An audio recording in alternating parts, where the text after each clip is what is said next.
Kwart tal-persuni gay li pparteċipaw f'servej mifrux madwar l-Ewropa kollha qed jgħidu li matul l-aħħar 5 snin xi darba jew oħra ġew soġġetti għal attakki, vjolenza jew theddid minħabba l-orjentazzjoni sesswali tagħhom.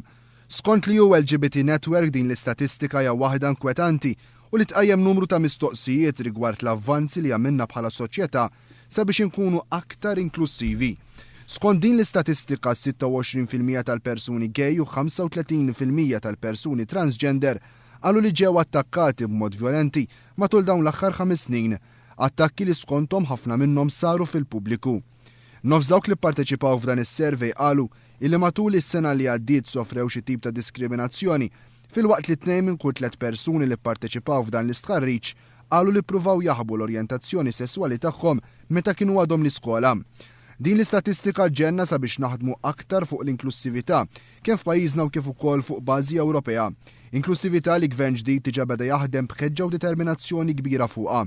Kien għal dan il-għani li pajjiżna llum għall-ewwel darba ingħaqad mal-komunità internazzjonali sabiex jiċċelebra il-jum kontra l-omofobija u transfobija.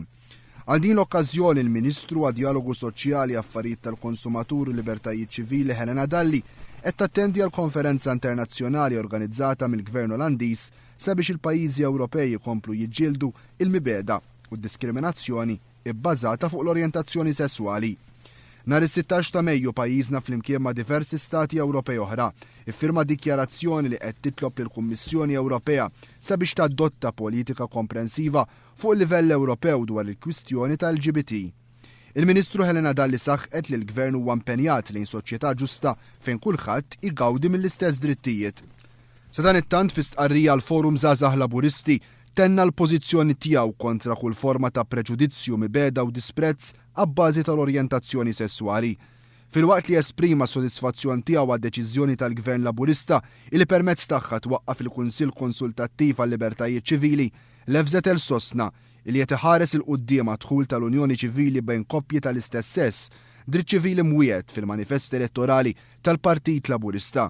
Il-Forum Żgħażagħ Laburisti ħeġġeġ lill-Gvern sabiex jindirizza wkoll mill-aktar fis dawk l-anomaliji fil-liġi illi jistgħu jwasslu b'xi mod għal diskriminazzjoni fuq persuni LGBT, kif ukoll biex jassigura li l-messaġġ kontra l-omofobija jitwassal b'mod iżjed qawwi fejn l-edukazzjoni ikollha rwol ewlieni biex jiġi indirizzat dan l-aspett tas-soċjetà tagħna.